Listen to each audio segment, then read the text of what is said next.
Okay, here's a quick rundown of the various elements of this beautiful sonic screwdriver by Custom Sonics. We have the emitter, based on the one from River Song's sonic screwdriver. The red halo, that's obviously the one used by Tom Baker and Peter Davison. On the subject of Peter Davison, we also have the red magnet at the back of the emitter. Then, now this bit under the emitter there is normally black, but I went for brass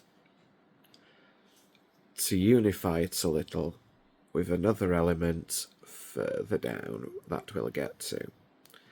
These cuts into here give the top a look of having 4 prongs. Now that is a very, very weak reference to Matt Smith's Sonic. Very weak. Then here we have the obvious John Pertwee section. The ribbing on the thumb rest was just an idea I had. That's not particularly a reference to anything.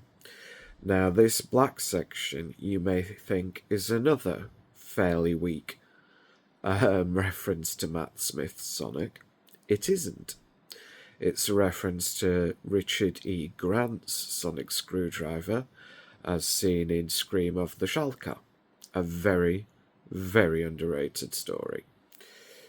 Here's that other brass element I mentioned. Now that is the one seen on the 7th and 8th Doctor's screwdriver as seen in the 1996 Doctor Who movie.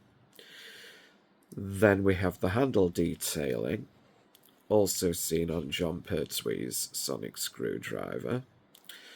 And at the very bottom we have the fez-looking thingy from the War Doctor's sonic screwdriver, as seen in the 50th anniversary special.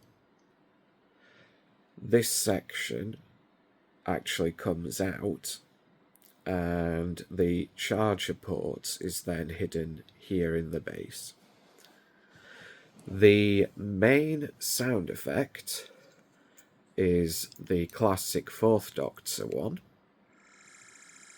You might not be able to hear that on here because I had to muffle it slightly because it was messing with the microphone on my phone. But anyway, there is also a scanning sound effect, and that gives us a red setting.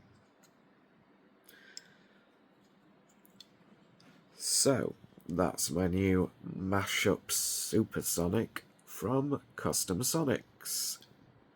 Thank you for your time.